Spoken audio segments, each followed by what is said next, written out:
আহ, আসসালামু আলাইকুম। আশা করি তোমরা সবাই ভালো আছো। তো আজকে আমরা যে বিষয়টা আলোচনা করব, কোন বিষয়ের উপর এটাকে ভালো করে শোনো।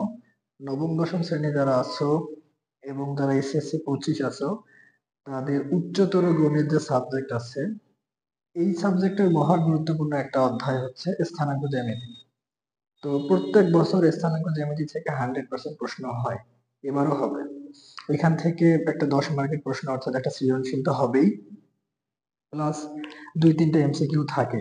তোমরা যারা বোর্ড কোশ্চেন গুলো নিয়ে একটু দেখছো, বোর্ড কোশ্চেন গুলো কিরকম আসে, প্রত্যেকটা বোর্ড কোশ্চেনে এমসিকিউ গুলোতে দেখবা যে এমসিকিউ আছে প্লাস সিকিউ আছে। তো আমরা আজকে আলোচনা করব এই গুরুত্বপূর্ণ অধ্যায়টা, স্থানাঙ্ক জ্যামিতি, যেটা তোমাদের হায়ার ম্যাথের 11 অধ্যায়। হ্যাঁ, তো আমরা আজকের ক্লাসে এই অধ্যায়টার বেসিক গুলো আলোচনা করার চেষ্টা করব।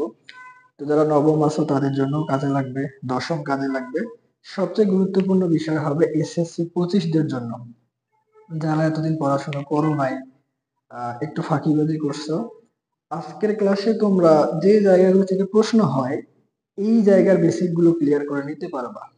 তোমরা একটু মনোযোগ দিয়ে ক্লাসটা দেখো, ধৈর্য হারা হয় না, একটু ভালো করে দেখো। তো আমরা আসলে স্থানাঙ্ক জ্যামিতি আলোচনা করব, আমরা মূল পয়েন্ট গুলো আলোচনা করার চেষ্টা করব আগে, যে জায়গাগুলো থেকে প্রশ্ন হবে, এবং এমসিকিউ এর ব্যাপারটাও তোমরা একটু মাথায় রাখবা। তো ভালো করে একটু খেয়াল করে দেখো, আমাদের প্রথম যে টপিকটা আমরা আলোচনা করব, এই টপিকটা হচ্ছে দুটি বিন্দুর মধ্যবর্তী দূরত্ব নির্ণয়। দুটি বিন্দুর মধ্যবর্তী দূরত্ব নির্ণয়। তুমি একটু ভালো করে দেখো, মনে করো আমাদের এইখানে একটা বিন্দু দেয়া আছে, এটাকে এ নাম দাও, যার স্থানাঙ্ক x1 y1। হ্যাঁ, এবার এইখানে একটা বিন্দু দেওয়া আছে যেটাকে তুমি বি দাও, যার স্থানাঙ্ক x2 y2। তো এই বিন্দু দুইটা যদি আমরা যোগ করে দেই, এই বিন্দু দুইটা যদি আমরা যোগ করে দেই, তাহলে এবি হয়ে গেল না? এবি রেখা হয়ে গেছে না? একটু ভালো করে খেয়াল করে দেখো তো। তো আমরা এই দুইটা বিন্দু যদি দেয়া থাকে, তো এই দুইটা বিন্দুর দূরত্ব কিভাবে বের করতে হয়, সর্বপ্রথম এই সূত্রটা জেনে নিব। তোমরা অধিকাংশরাই এটা জানো।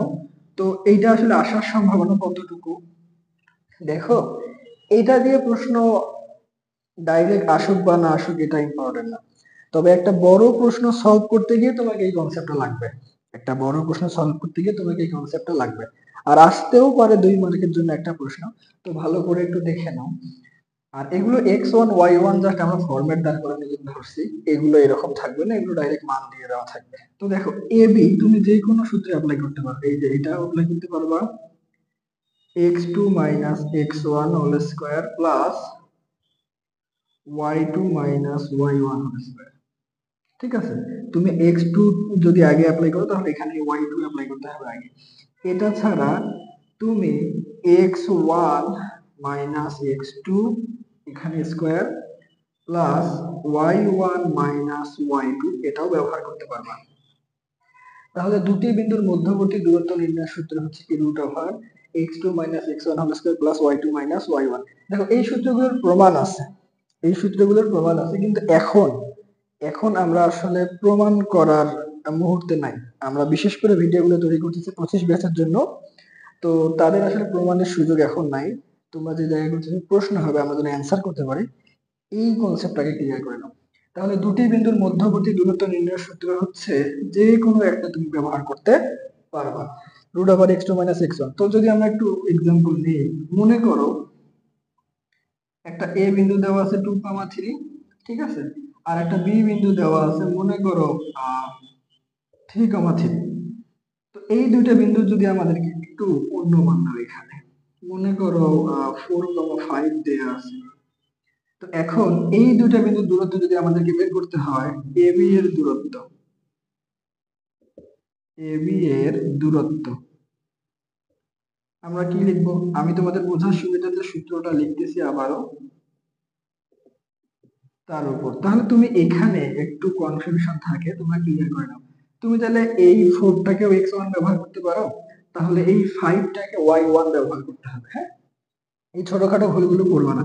তাহলে আমরা যেহেতু এ আগে হয় এটা এই অর্থাৎ এই 2 টাকে হচ্ছে x1 আর এই 4 টাকে x2 অ্যাপ্লাই করব, তাহলে এই 3 হচ্ছে y1 আর এই 5 হবে কি y2।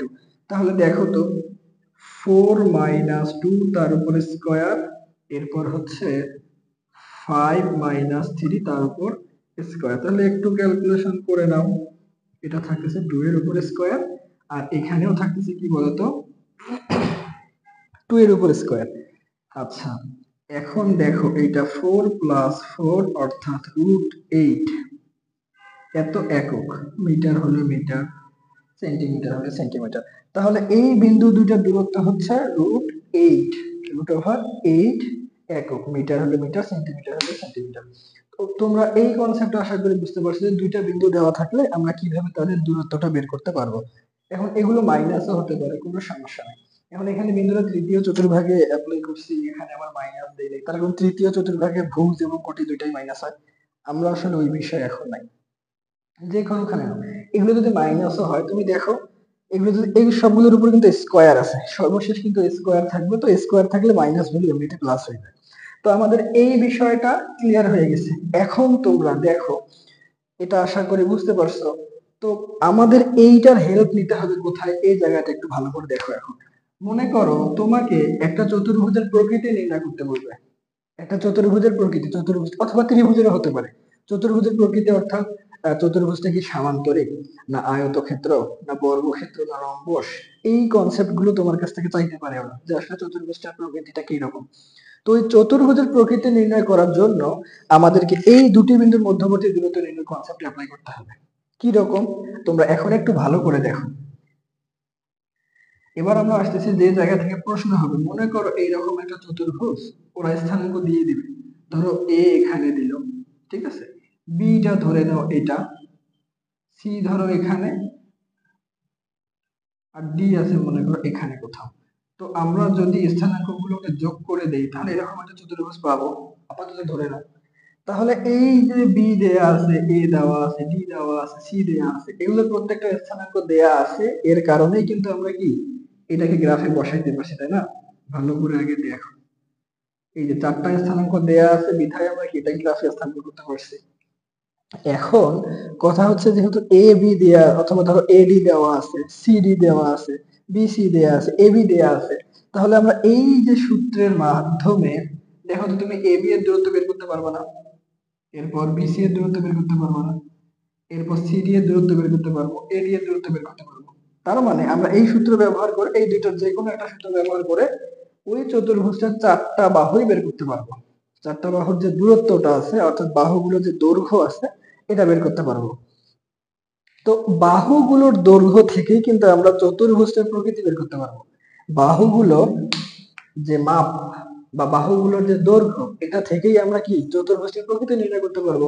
কি রকম, ধরো এই চতুর্ভুজটার ক্ষেত্রে আমি এটা একটু মেশাই দিচ্ছি, তোমরা যদি লাগে এগুলো নোট করার জন্য বা একটু দেখে দেখে তোমরা অন্য প্র্যাকটিস করার জন্য যদি লাগে তোমরা একটু স্ক্রিনশট দিয়ে নিবা। আমি এটা মেশাই দিয়ে ভালো করে টপিকটা আলোচনা করবো। দেখো,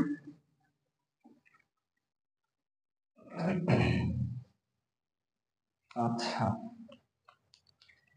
একটু মনোযোগ দাও।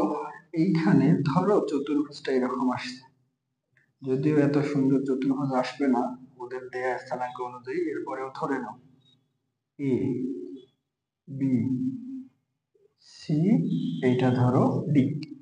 তো আমরা এতক্ষণের আলোচনা পর্যন্ত এতটুকু বুঝতে পারছি যে আমরা দৈর্ঘ্য, বাহুর দৈর্ঘ্য গুলো বের করতে পারবো। তাহলে আমরা মনে করো এ বি এর বাহুর দৈর্ঘ্য বের করলাম, এ বি বের করলাম, বিসি বের করলাম, তারপর ধরো সিডি বের করলাম এবং এডি বের করলাম। এখন এই বাহুর দৈর্ঘ্যগুলো দ্বারা কি আমরা চতুর্ভুজের প্রকৃতিটা নির্ণয় করতে পারবো কিনা?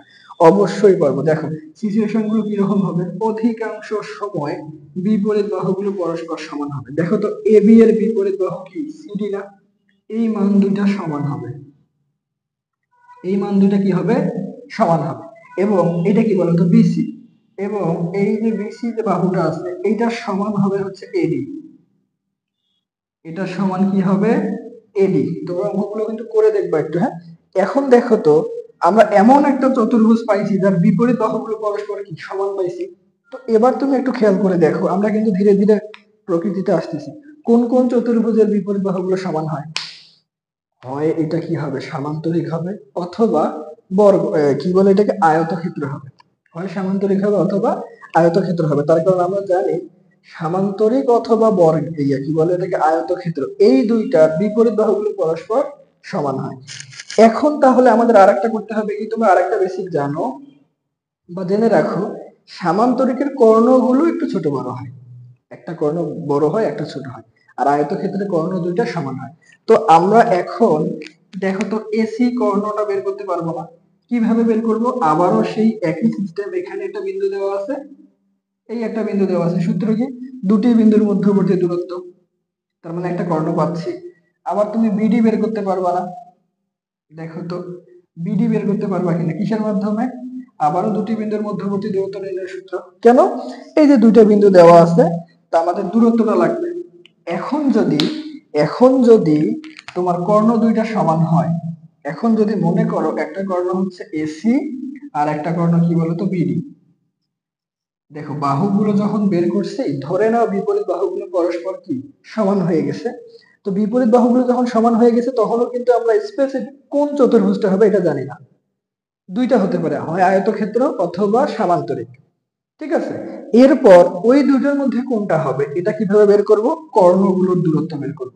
যদি কর্ণগুলোর দূরত্ব এসি ইকুয়াল টু বিডি, অর্থাৎ কর্ণ দুইটার দূরত্ব যদি সমান হয়, তাহলে আয়তক্ষেত্র হবে। তাহলে কি হবে? আয়তক্ষেত্র। ঠিক আছে, এই যে এটা একটা, যদি কর্ণগুলো পরস্পর সমান হয়। এবার দূরত্ব তো বের করলাম, যদি এসি নট ইকুয়াল বিডি হয়, যদি এসি নট ইকুয়াল বিডি হয়, অর্থাৎ যদি কর্ণগুলো পরস্পর সমান না হয় কিন্তু বিপরীত বাহুগুলো কিন্তু আবার পরস্পর সমান্তরাল, তাহলে কি হবে? সামান্তরিক হবে। তাহলে কি হবে? সামান্তরিক হবে। এবং আমার এখানে তোমাকে কথা বিশ্বাস করতে হবে না, তুমি টেস্ট পেপার খুলবা, গাইড গুলো খুলবা, অধিকাংশ সৃজনশীলই তোমরা দেখবা যে কি আছে, তোমার এই চতুর্ভুজের প্রকৃতি নির্ণয় করতে বলছে। তো তোমরা একটা টপিক শিখলা, এখন তোমাদের কাজ হবে এই অনুযায়ী অঙ্ক প্র্যাকটিস করা। আর যদি কোথাও কোনো বুঝতে সমস্যা হয়, তাহলে আমাদেরকে জানাই দেবে, এই টপিকটা একটু আলোচনা করে দিতে হবে। আমরা কোনো ভিডিওর যে কোনো জায়গায় বেসিকটা আলোচনা করে ফেলবো। হ্যাঁ, তাহলে এটা একটা ব্যাপার গেল। এবার আর একটা ঘটনা এখানে ঘটতে পারে, তোমাদের যাদের লাগবে তোমরা একটু এগুলো তুলে নিয়ে রাখতে পারো। হ্যাঁ, এবার সামান্তরিক আয়তক্ষেত্রের কনসেপ্টটা ক্লিয়ার। সামান্তরিক আয়তক্ষেত্রের কনসেপ্ট ক্লিয়ার। এবার মনে করো ঘটনাটা এভাবে ঘটলো, চারটা বাহুই সমান আসতে পারে, ধরো এরকম। এত ভালো কিন্তু আসে না, কিন্তু তোমরা কনসেপ্ট ক্লিয়ার করে নাও। ধরো এ এটা, বি এটা, সি এটা, ডি এটা। ঠিক আছে, ভিডিওগুলো মূলত করা 25 ব্যাচের জন্য। যারা নবম দশম শ্রেণীতে আছো বা কেবল 9 এ উঠছো, তাদের জন্য এগুলো বোঝা একটু টাফ হয়ে যাবে। তার কারণ আমরা কিন্তু একটু ফাস্ট কথাবার্তা গুলো বলতেছি, যেহেতু 25 ব্যাচকে চিন্তা করে ভিডিওগুলো বানানো। তো যারা 9 এ আছো, টেনশনের কোনো কিছু নাই। তোমাদের জন্য ধারাবাহিক বেসিকের যে ক্লাসগুলো আছে এগুলো দেখে নিবো। ওইখানে প্রত্যেকটা টপিকের প্রমাণ, অনেকগুলো উদাহরণ সলভ করে দেয়া আছে, প্রত্যেকটা বেসিক আলাদা আলাদা করে বোঝানো আছে। আর এগুলো হচ্ছে একটা ক্লাসের মাধ্যমে আমরা সবগুলো বেসিক আলোচনা করে 25 ব্যাচটা যেন অঙ্ক করতে পারে বেশি করে, এটার জন্য। এরপরেও তোমরা দেখো, যদি বুঝতে পারো ভালো, না বুঝলে একবারে হতাশ হয়ে যায় না। তো এবার দেখো, এবার আমি মনে করো এখানে বাহুর দৈর্ঘ্য বের করলাম এবি, এরপর বের করলাম মনে করো বিসি, এরপর মনে করো বের করলাম সিডি, এরপর মনে করলাম বের করলাম মনে করো এটাকে কি বলে, এডি। দেখো তো চারটা বাহু পাইছি কিনা, এবি বের করছি, বিসি বের করছি, সিডি বের করছি, এডি। তো চারটা বাহুর মানই মনে করো সমান হয়ে গেল। চারটা বাহুর মানই মনে করো সমান হয়ে গেল, একই মান আসছে। হতে পারে ধরনের সিচুয়েশন, এবং হবে। অধিকাংশ ম্যাথগুলি তোমরা দেখবা, উদাহরণগুলো দেয়া আছে গাইডে, টেস্ট পেপারে, সব জায়গায় দেয়া আছে, দেখবা। তো এই সিচুয়েশন আসলে কোন চতুর্ভুজের ক্ষেত্রে ঘটে? সেটা হতে পারে রম্বস অথবা বর্গ। হতে পারে কি রম্বস অথবা বর্গ। তো এখন চারটা বাহু সমান হয়ে গেছে, আমরা সিদ্ধান্ত নিতে পারতেছি না, তবে বুঝতেছি যে এই দুইটার মধ্যে যে কোনো একটা হবে। এরপর আমরা কি করব? এখানেও ঠিক আগের মতো করে আমরা কর্ণগুলো বের করব। যদি এখানে মনে করো AC is equal to BD হয়, এই যে AC is equal to BD হলে কি হবে বলতো? বর্গ হবে। এটা হলে কি হবে? বর্গ। আর যদি AC নট ইকুয়াল BD হয় তাহলে কি হবে? রম্বস। তাহলে হবে হচ্ছে রম্বস। তো এই কথাবার্তাগুলোর মাধ্যমে আমরা 4 মার্কের একটা প্রশ্ন আশা করি এখন সলভ করতে পারো, যদি তোমরা ভালো করে ম্যাথগুলো প্র্যাকটিস করো, ক্যালকুলেশন গুলো যদি ভুল না করো, তাহলে আশা করি এই কনসেপ্টের উপর তোমরা এখন প্রশ্ন আসলে সলভ করতে পারবা। হ্যাঁ, তো আমরা পরবর্তী টপিকে যাচ্ছি। পরবর্তী টপিক হচ্ছে, এখানে কিন্তু আরো অনেক বিষয় আছে, ঠিক আছে? আমরা কিন্তু একটু কিছু জিনিস বাদ দিয়ে যাচ্ছি। এটা কথা আমি আগেও বলেছি যে কিছু জিনিস আমরা বাদ দিয়ে যাচ্ছি। তোমরা মূল জিনিসটা আগে দাঁড় করাও, এরপর আমরা কিছু অঙ্ক সলভ করবো, গুরুত্বপূর্ণ ম্যাথ গুলো, ওগুলোতে বাকি কনসেপ্ট গুলো ক্লিয়ার হয়ে যাবে। হ্যাঁ, তো এবার আমরা আসবো ঢালের কনসেপ্টে। এবার আমরা আসবো ঢালের কনসেপ্টকে।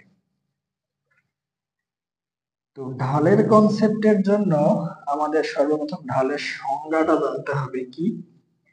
তো তোমরা জানো, এরপরেও আমি আবারও বলতেছি যে ঢাল কাকে বলে। তো এখানে অনেকগুলো প্রশ্ন আছে। ঢাল হচ্ছে দুটি বিন্দুগামী সরলরেখা এক্স অক্ষের ধনাত্মক দিকের সাথে যে কোণ উৎপন্ন করে তার tan এর মান হচ্ছে ঢাল। দুটি বিন্দুগামী সরলরেখা এক্স অক্ষের ধনাত্মক দিকের সাথে যে কোণ উৎপন্ন করে তার tan এর মান হচ্ছে ঢাল। অর্থাৎ দেখো তো, আচ্ছা, মনে করো এই সরলরেখাটাতে দুইটা বিন্দু দেয়া আছে। এখন প্রশ্ন হলো দুটি বিন্দুগামী সরলরেখা কেন? x1 y1 আর একটা বিন্দু ধরো এখানে দেয়া আছে b x2 y2। তাহলে সংজ্ঞায় আমরা কি বললাম যে দুটি বিন্দুগামী সরলরেখা x অক্ষের ধনাত্মক দিকের সাথে যে কোণ উৎপন্ন করে তার tan এর মান হচ্ছে ঢাল। তাহলে x অক্ষের ধনাত্মক দিক কি, যে এটা x অক্ষের ধনাত্মক দিক কি, যে এটা, তার মানে ধনাত্মক দিকের সাথে উৎপন্ন কোণটাকে ধরলাম আমরা থিটা। x অক্ষের ধনাত্মক দিকের সাথে যে কোণটা উৎপন্ন হয়েছে এটাকে আমরা ধরলাম কি? থিটা। এখন প্রশ্ন হচ্ছে দুটি বিন্দুগামী কেন? দেখো, এই যে এবি যে সরলরেখা আছে, এই এবি সরলরেখার মধ্যে কিন্তু অনেকগুলো বিন্দু আছে, এর মধ্যে দুইটাই কেন নিতে হবে? তো এটাতে খুব মানে গুরুত্বপূর্ণ কোনো কারণ নাই। একটা সরলরেখার সঠিক যে রাস্তাটা, অর্থাৎ সরলরেখাটার সঠিক যে ডিরেকশনটা, এই সঠিক ডিরেকশনটা পাইতে গেলে অ্যাটলিস্ট দুইটা বিন্দু লাগে। ঠিক আছে, মানে সর্বনিম্ন দুইটা বিন্দু হলে বোঝা যাবে সরলরেখাটা আসলে কোন দিকে যাচ্ছে। একটা বিন্দু হলে কিন্তু বোঝা যাবে না। ধরো এই বিন্দুটাই দেয়া আছে তোমাকে, তুমি এই দিক দিয়েও টানতে পারো, এটা এই দিক দিয়েও টানতে পারো, এই দিক দিয়েও টানতে পারো, যে কোনো দিক দিয়ে, কিন্তু এইখানে আর এখানে যাওয়া আছে, তোমাকে এই দিক দিয়ে যাইতে হবে এই কারণে। আর এখন প্রশ্ন হচ্ছে ঢাল কি এক্স অক্ষের ঋণাত্মক দিকের সাথে নির্ণয় করা যায় না? আমরা দেখার চেষ্টা করব দুই দিক দিয়ে নির্ণয় করা যায়। আমরা সংজ্ঞায় বললাম এক্স অক্ষের ধনাত্মক দিকের সাথে উৎপন্ন কোণই হচ্ছে ঢাল, কিন্তু ঢালের মান এক্স অক্ষের ঋণাত্মক দিকের সাথেও নির্ণয় করা যায়। কিন্তু সবাই যেন একভাবে অঙ্ক ম্যাচ করতে পারে এই কারণে ওরা জাস্ট একটা ডিরেকশন দিয়ে দিয়েছে যে এক্স অক্ষের ধনাত্মক দিকের সাথে। ঠিক আছে, একটা ঢালের মান এক্স অক্ষের ধনাত্মক দিকের সাথে হিসাব করা যাবে, আবার ঋণাত্মক দিকের সাথে হিসাব করা যাবে। তো আমরা সংজ্ঞায় কি করলাম? দেখো তো, এক্স অক্ষের ধনাত্মক দিকের সাথে যে কোণ উৎপন্ন করে তার tan এর মান, তার মানে এখানে একটু খেয়াল করে দেখো তো, এখানে কি এক্স অক্ষের ধনাত্মক দিকের সাথে উৎপন্ন কোণ থিটা, তার মানে এটা tan থিটা, এটা হচ্ছে tan থিটা। যদি কোণের ব্যাপার আসে, মনে করো আমাদেরকে বললো যে তোমাকে একটা সরলরেখা দেয়া আছে, তোমাকে এই সরলরেখাটা দেওয়া আছে, এটা এক্স অক্ষের ধনাত্মক দিকের সাথে ধরো 45 ডিগ্রি কোণ উৎপন্ন করছে। কত ডিগ্রি কোণ? 45। এই রেখার ঢালের মান কত? এই রেখার ঢালের মান কত? তাহলে আমরা কি জানি যে এক্স অক্ষের ধনাত্মক দিকের সাথে উৎপন্ন কোণটাই হচ্ছে ঢাল, তার মানে tan 45। তো তুমি কি জানো tan 45 ডিগ্রি মান কত? গুণ না করলে 1। এবার যদি আমাদেরকে বলে যে এখানে ধরে নাও যে এক্স অক্ষের ধনাত্মক দিকের সাথে এটাকে বলো যে 30 ডিগ্রি কোণ উৎপন্ন করছে, তো 30 ডিগ্রি কোণ উৎপন্ন করে ঢালের মান কত? tan 30 মান যা হবে তাই, অর্থাৎ 1/√3। এরকমই, তাই তো? আচ্ছা, এখানে আমরা 4-5টা জিনিস আলোচনা করব। এই 4-5টা জিনিস আশা করি তোমরা খুবই মনোযোগ দিয়ে বুঝে নিবা, তার কারণ এগুলো আমাদের খুবই কাজে লাগবে সামনে। একটু দেখো, ভালো করে দেখো। আচ্ছা, তার আগে আমি সূত্রটা লিখে দিচ্ছি। ঢাল নির্ণয়ের যে সূত্র এটা আমি লিখে দিয়ে এরপর এই ব্যাপারগুলোতে আসবো। তো দেখো,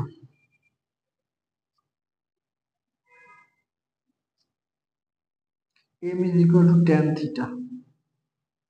দুইটা বিন্দু দেওয়া থাকলে ঢালের মান বের করতে হয় y2, যে বিন্দু দুইটার কথা আমরা বলছি, y2 minus y1 divided x2 minus x1। ঠিক এইটা ইকুয়ালি কিন্তু যদি গ্রাফে আমরা বুঝতে চাই tan থিটার অনুপাত কি লম্ব বাই ভূমি, এটা ইকুয়ালি কিন্তু গ্রাফে যদি আমরা বুঝতে চাই, হ্যাঁ, তাহলে এটা ইকুয়াল কিন্তু লম্ব বাই ভূমি। তো আমরা আপাতত এটাতে যাচ্ছি না, এটা থাক। তো এইবার কয়েকটা টপিক ভালো করে দেখো, কয়েকটা টপিক ভালো করে দেখো। কোনো একটা সরল রেখা, দেখো তো এখানে দেখেই বোঝা যাচ্ছে না এক্স অক্ষের ধনাত্মক দিকের সাথে সূক্ষ্ম কোণ উৎপন্ন করছে, এক্স অক্ষের ধনাত্মক দিকের সাথে সূক্ষ্ম কোণ উৎপন্ন করছে, বোঝাই যাচ্ছে। তো ভালো করে দেখো, তার মানে এই বিন্দুটার উপর, এই সরলরেখাটার উপর দুইটা বিন্দু দেওয়া থাকবে, যে দুইটা বিন্দু দিয়ে আমরা সরলরেখার ঢালটা বের করতে পারবো। এই যে এখানে বসাই দিব, এই পার্টটাতে বসাই দিব। তো এখানে কিছু কথা আছে যেগুলো এমসিকিউ এর জন্য ইম্পর্টেন্ট। আমরা এবি এমন একটা সরলরেখা পাইছি, আচ্ছা আমি নামকরণ গুলো করে দেই। এটা দেখো এ, এটা বি। তো আমরা এমন একটা সরলরেখা পাইছি যেটা এক্স অক্ষের ধনাত্মক দিকের সাথে, তুমি একটু খেয়াল করে দেখো, দেখেই বোঝা যাচ্ছে সূক্ষ্ম কোণ উৎপন্ন করছে, তাই না? তো কোন সরলরেখা যদি এক্স অক্ষের ধনাত্মক দিকের সাথে সূক্ষ্ম কোণ উৎপন্ন করে, তাহলে আমরা এই সূত্র দিয়ে যে ঢালের মানটা বের করতে পারবো, যে ঢালের মানটা বের হবে, এই মানটা অবশ্যই অবশ্যই ধনাত্মক হবে। মানটা অবশ্যই অবশ্যই কি হবে? ধনাত্মক হবে। তাহলে আমি আবারও বলতেছি, তোমরা ভালো করে শুনে নাও অথবা নোট করে নিবা। কি? ঢালটা মানে এক্স অক্ষের ধনাত্মক দিকের সাথে যদি সূক্ষ্ম কোণ উৎপন্ন করে, কোন সরল রেখা এক্স অক্ষের ধনাত্মক দিকের সাথে যদি সূক্ষ্ম কোণ উৎপন্ন করে, তাহলে ঢালের মান হয় ধনাত্মক। এক্স অক্ষের ধনাত্মক দিকের সাথে সূক্ষ্ম কোণ উৎপন্ন করলে ঢালের মান হয় ধনাত্মক। এখন ব্যাপারটাকে ওরা আর একভাবে মানে একটু উল্টো করে বলতে পারে, তোমাকে ঢালের মান দিল ধরো ধনাত্মক কোনো কিছু একটা, ঠিক আছে, বললো যে এখানে এম হইলো ধরো 1, বললো যে তোমাকে এমন একটা সরলরেখা দিয়ে দেওয়া আছে যার ঢালের মান হচ্ছে 1। সরলরেখাটা এক্স অক্ষের ধনাত্মক দিকের সাথে কি রকম কোণ উৎপন্ন করবে? সরলরেখাটা এক্স অক্ষের ধনাত্মক দিকের সাথে কি রকম কোণ উৎপন্ন করবে? তো আমরা জানি যে কখন ঢালের মান ধনাত্মক হয়, 1 তো অবশ্যই ধনাত্মক মান। আমরা জানি কখন ঢালের মান ধনাত্মক হয়, যখন এক্স অক্ষের ধনাত্মক দিকের সাথে সূক্ষ্ম কোণ উৎপন্ন করে। তো যেহেতু 1 ধনাত্মক, তার মানে আমরা বুঝতে পারবো যে এখানে কোণের ধরনটা হচ্ছে সূক্ষ্ম কোণ। কিন্তু প্রশ্ন ওরা আরো পেঁচাইতে পারে, ভালো করে শোনো। আমাদেরকে বললো যে এক্স অক্ষের মানে ঢালের মান হচ্ছে 1, এক্স অক্ষের ঋণাত্মক দিকের সাথে কি রকম কোণ উৎপন্ন করছে সরল রেখাটা। আমরা কিন্তু ধীরে ধীরে একটু পেঁচানো জায়গায় যাচ্ছি, ভালো করে বুঝো। তো ঢালের মান বলছে 1, ঢালের মান বলছে কি 1, বলছে যে এমন একটা সরলরেখা দেয়া আছে যার ঢালের মান 1, এটা এক্স অক্ষের ঋণাত্মক দিকের সাথে কি রকম কোণ উৎপন্ন করবে? তো তুমি দেখো অবশ্যই স্থূলকোণ হবে।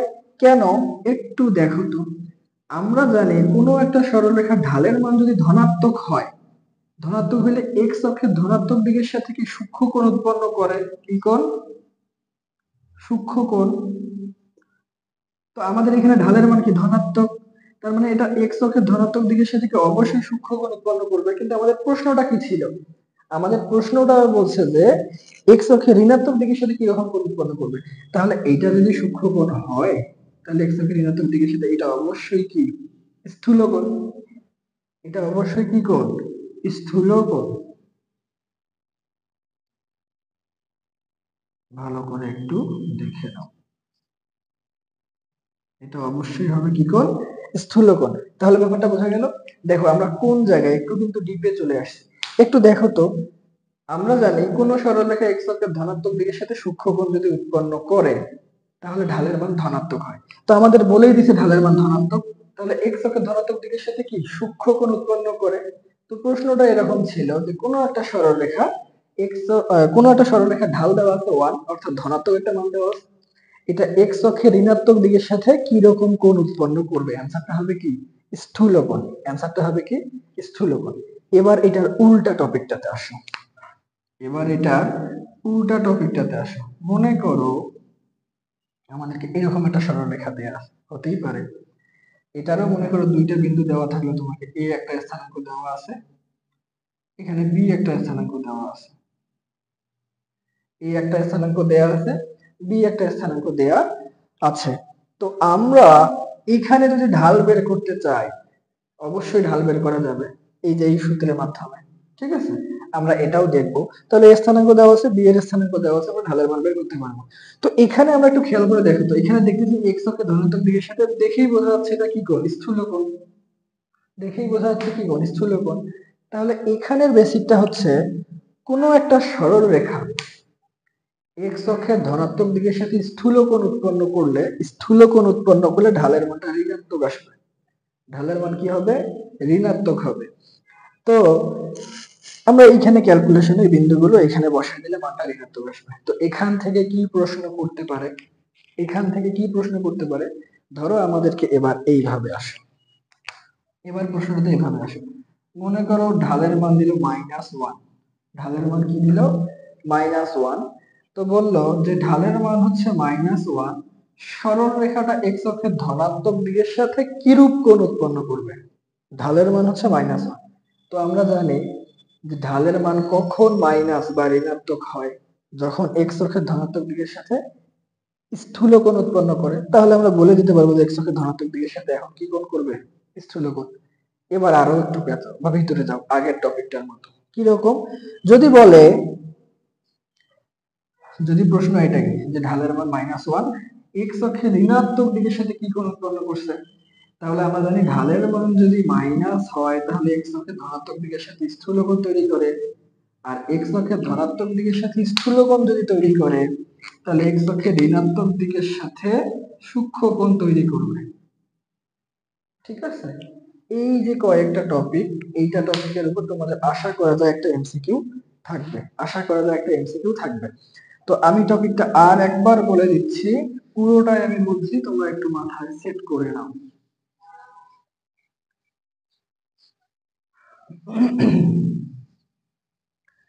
আর একটু মনোযোগ ধরে রাখো, শেষবারের মতো বলতেছি। মনে করো কোনো একটা সরল রেখা আমাদের দেওয়া আছে যেটা এক্স অক্ষের ধনাত্মক দিকের সাথে সূক্ষ্ম কোণ উৎপন্ন করছে, তাহলে এর ঢালের মান কি হবে, মাইনাস। এর ঢালের মান কি হবে, মাইনাস হবে, মানে ঋণাত্মক কোনো একটা মান আসবে।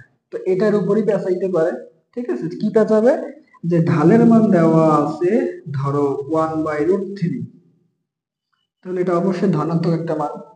যদি বলবে ঢালের মান দেওয়া আছে 1/√3, এক্স অক্ষের ধনাত্মক দিকের সাথে কি রকম কোণ উৎপন্ন করবে, এক্স অক্ষের ধনাত্মক দিকের সাথে কোণ উৎপন্ন করবে হচ্ছে সূক্ষ্ম কোণ। ঢালের মান ধনাত্মক হলে এক্স অক্ষের ঋণাত্মক দিকের সাথে কি কোণ উৎপন্ন করবে, স্থূল কোণ। টপিকটা বুঝতে পারছো? এবার আসো, যে কোনো ভাবে পেঁচাইলেও তোমরা বুঝতে পারবে এখন। এবার আসো এইরকম একটা সরল রেখার ক্ষেত্রে, যে সরল রেখাটা এক্স অক্ষের ধনাত্মক দিকের সাথে স্থূল কোণ তৈরি করছে। তো এইখানে কিন্তু ঢালের মান আসবে, আমি এইখানে 1/√3 না লিখে এটাকে লিখি ধনাত্মক। দেখো ঢালের মান যদি ধনাত্মক হয় তাহলে এক্স অক্ষের ধনাত্মক দিকের সাথে সূক্ষ্ম কোণ উৎপন্ন করে, ঢালের মান ধনাত্মক হলে এক্স অক্ষের ঋণাত্মক দিকের সাথে স্থূল কোণ তৈরি করে। তো ঢালের মান যদি ঋণাত্মক হয়,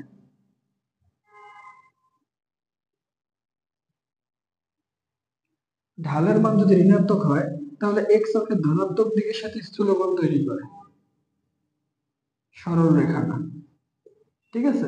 আর এক্স অক্ষের, এই যে এক্স অক্ষের ধনাত্মক দিকের সাথে স্থূল কোণ আর এক্স অক্ষের ঋণাত্মক দিকের সাথে তখন সূক্ষ্ম কোণ।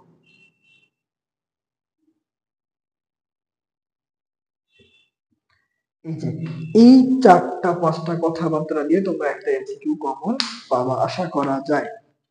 আচ্ছা, দেখো এখানে সরলরেখার আরো কিছু কথা আছে, তোমরা চাইলে এতটুকু একটু তুলে নিতে পারো, ঠিক আছে।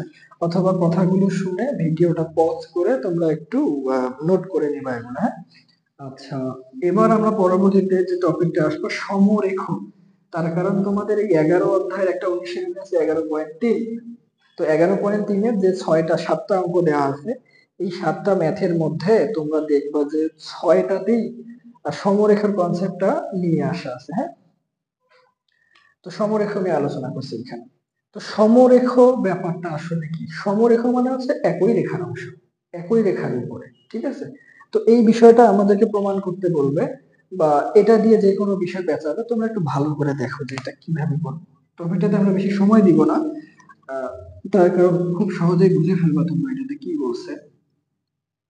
মনে করো এই সরল রেখা, এখানে এ দেওয়া আছে, বি দেওয়া আছে, সি দেওয়া আছে, তিনটা বিন্দু দেওয়া আছে। আমাদেরকে প্রমাণ করতে বলবে এ বি সি সমরেখ।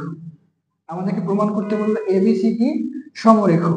তার মানে একটা রেখার উপরে অবস্থিত এবিসি, এই ব্যাপারটা আমাদেরকে বোঝাইতে হবে। একটা রেখার উপরে এবিসি অবস্থিত, এটাই আমাদেরকে বোঝাইতে হবে। তো আমরা করব কি টপিকটাতে, তুমি দেখো তো, এই যে স্থানাঙ্ক তিনটা, এই স্থানাঙ্ক তিনটা নিয়ে তুমি যে ঢাল বের করতে পারবা না। তুমি এখানে এ বি এর ঢাল বের করতে পারবা না। এ বি এর ঢাল,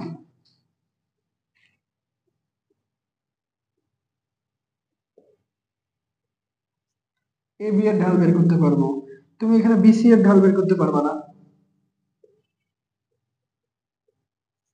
এই যে এই সূত্রের মাধ্যমে বিসি এর ঢাল বের করতে পারবা না। অবশ্যই বিসি এর ঢাল বের করা যাবে। আবার চাইলে এই পুরোটারও ঢাল বের করা যাইতে পারে। এটা কি বলতো, এসি এর ঢাল বের করা যাবে না। কোন সূত্রের মাধ্যমে? এই যে ঢাল, দুইটা বিন্দু দেওয়া থেকে ঢালের সূত্র এটা, y2 minus y1 divided x2 minus x1, অর্থাৎ কোটিদ্বয়ের অন্তর ডিভাইডেড ভুজদ্বয়ের অন্তর। এটাতে বের করতে পারবে না? অবশ্যই পারবো। তো তুমি দেখবা যে যদি ঢাল, প্রত্যেকটা ঢাল যদি সমান হয়, প্রত্যেকটা ঢাল যদি সমান হয়, তাহলে আমরা বিন্দু এখানে তিনটা দেখাইতে হবে না, কিন্তু যে কোনো দুইটা দেখাবো। ধরো এবি আর বিসি এর ঢাল তুমি দেখাইলে, দুইটাই সমান হয়ে গেল।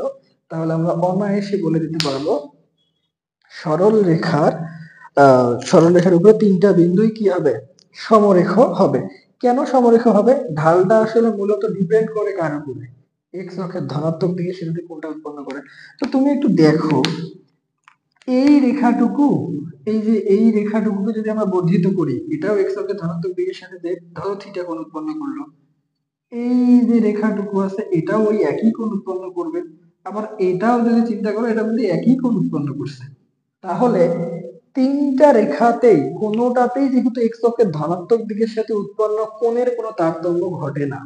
ভালো করে দেখো কেন সমরেখা হচ্ছে, বা ঢালের মানটা কেন সবসময় সেম আসছে। আমরা কি বলছি যে ঢালের মানটা আসলে নির্ভর করে এক্স অক্ষের ধনাত্মক দিকের সাথে উৎপন্ন কোণের উপরে, এক্স অক্ষের ধনাত্মক দিকের সাথে উৎপন্ন কোণের উপরে। তো এইখানে প্রত্যেকটা পয়েন্টকে যদি আমরা বর্ধিত করে দিই বা এই দিকে একটু টেনে দেই, প্রত্যেকটা পয়েন্ট কিন্তু এক্স অক্ষের ধনাত্মক দিকের সাথে সেম কোণ উৎপন্ন করে, কোণের কোনো পার্থক্য ঘটে না। ঠিক এই কারণে ঢালের মান সেম আসে। ঠিক আছে? যদি কোণের কোনো পার্থক্য ঘটতো, ধরো একটা 30 ডিগ্রি কোণ উৎপন্ন করলো, আর একটু অংশ 31 ডিগ্রি কোণ উৎপন্ন করলো, তাহলে কিন্তু ঢালের মান সেম আসতো না। এই কারণে ঢালের মানগুলো সেম আসে। তাহলে সমরেখ যদি আমাদেরকে প্রমাণ করতে বলে, তাহলে যতগুলো বিন্দু সমরেখ হবে, ততগুলো বিন্দু ততগুলো বিন্দুর মধ্যে যে কোনো দুইটা বিন্দু নিয়ে যদি আমরা ঢালের মান বের করতে দিই, তাহলে ঢালের মানগুলো কি হবে, সেম হবে। ধরো বললো A B C D E, প্রমাণ করো বিন্দু চারটি সমবিষ্ট, সমরেখ A B C D E. ধরো বললো যে প্রমাণ করো এই বিন্দুগুলো পরস্পর সমরেখ। কি প্রমাণ করতে বলছে? সমরেখ। তাহলে আমরা কি করব, এ বি এর ঢাল বের করবা, বিসি এর ঢাল বের করবা, তুমি চাইলে এ ই এর ঢাল বের করতে পারো। সবগুলো ঢাল দেখবা, সবগুলো ঢালের মান দেখবা যে সেম আসতেছে। ঠিক আছে? তখন তোমরা অনায়াসে বলে দিতে পারবা যে ঠিক আছে, বিন্দুগুলো কি সমরেখ। দেখো এই আলোচনাটুকুর যে আমাদের মোটামুটি ভাবে বেসিক একটু জানা হচ্ছে 16.1, 2 এবং 3। এখানে আর একটু বিষয় আছে যেটা আমরা পরবর্তী ভিডিওতে আলোচনা করার চেষ্টা করব। ঘড়ির কাঁটার বিপরীত দিকের সাহায্যে কিভাবে ক্ষেত্রফল নির্ণয় করতে হয়, এন্টি ক্লকওয়াইজ যে ব্যাপারটা আছে এইটা, আর সরল রেখার সমীকরণ নিয়ে। আশা করি আজকের টপিক গুলো তোমরা বুঝে শুনে এই অনুযায়ী একটু প্র্যাকটিস করার চেষ্টা করবে। আমরা পরবর্তী ভিডিওতে বাকি অংশটুকু কভার করার চেষ্টা করব। ধন্যবাদ সবাইকে।